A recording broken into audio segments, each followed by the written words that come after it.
ऐसी कथा आप हमको सुनाइए। ये कलयुग है, कलयुग में मनुष्य का स्वभाव असुरों जैसे हो गया है। जीवश्चासुरतांगतः, असुर माने होता है, देखिए हम लोग अपने लिए भी सोचें, हम लोग असुर हैं कि सुर हैं। असुर माने और सुर माने देवता, और असुर माने दैत्य, राक्षस। असुर उसको कहते हैं कि जो केवल अपने शरीर के भरण पोषण में लगा रहे, उसको असुर कहते हैं। और जो भगवान का चिंतन मनन करते हुए शरीर का निर्वाह करे, उसको सुर कहते हैं, उसको देवता कहते हैं।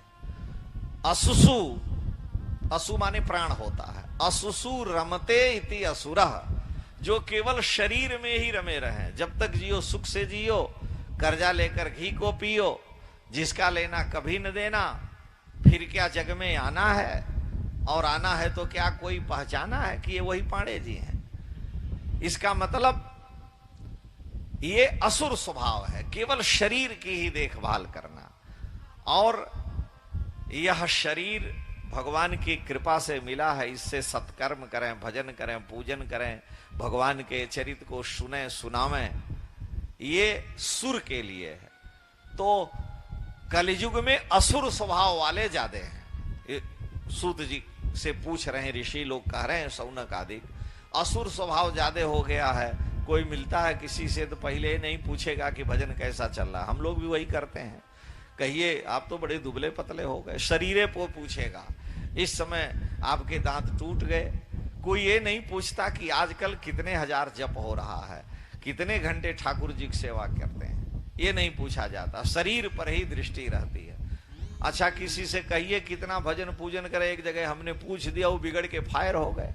कहे ने हम बीमार रहे 6 महीना, अपने बीमारी के लिए नहीं पूछा, भोजन मिला कि नहीं पूछा, माला फेरने की बात कर रहे हैं, भूखे भजन न होई गोपाला, महाराज खोपड़ी चाटने लगा।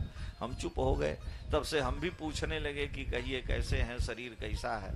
पहले शरीर पूछो, फिर भजन पूजन बाद में, क्योंकि सबका स्वभाव असुर जैसे है। तो जब असुर स्वभाव है तो असुर से स्वभाव से ही प्रश्न होना चाहिए।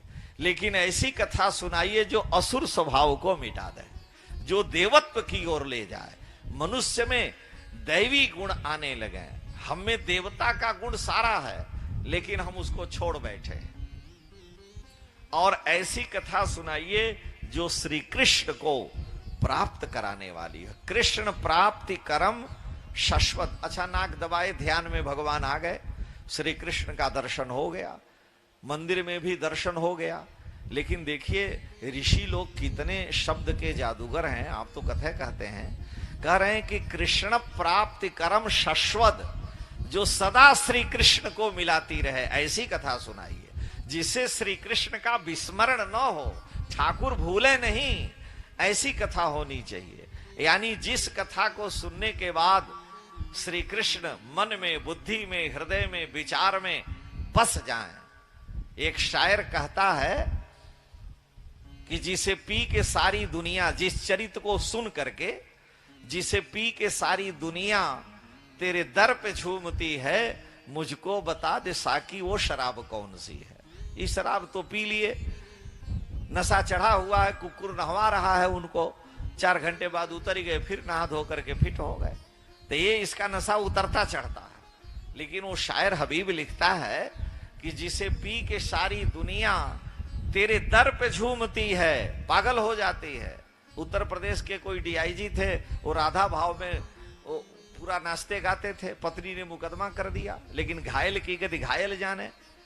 इतना बड़ा समझदार अधिकारी अगर किसी भाव में आ रहा है तो आप भले ही न समझें, वो प्रतिष्ठा को खो दे रहा है, इसका मतलब उसकी साधना बहुत उच्च कोटि की है। लेकिन सब लोग समझ नहीं पाते। पंडा कोई थे, तो शायर कहता है कि जिसे पी के सारी दुनिया तेरे दर पे झूमती है, मुझको बता दे साकी पिलाने वाले वो शराब कौन सी है। क्योंकि तेरी हर नजर मोहब्बत, पिलाने वाला तो ठाकुर है, तेरी हर नजर मोहब्बत, मेरी हर नजर कयामत मौत। मैं खराब जिंदगी हूं, तू बहारे जिंदगी है, मुझको बता दे साकी वो शराब कौन सी है। जिसके पी लेने के बाद कभी नशा उतरा ही नहीं। सूर कबीरा पी गए और वो नशा चढ़ा ही रहा, कभी उतरा नहीं। छोड़ छाड़ घर गांव नाव कुल यही पंथ मन भाया है, ललित किशोरी यदुनंदन सो अब हठिने है लगाया है। जब सारे संबंध टूट गए, ठाकुर से नाता जुड़ गया, ऐसा नशा जो कभी उतरे ही नहीं। तो कृष्ण प्राप्ति कर्म शाश्वत, शाश्वत का तात्पर्य है जो सदा श्री कृष्ण के स्मरण में ही जीव को लगा दे। ऐसी कथाएं आप सुनाइए।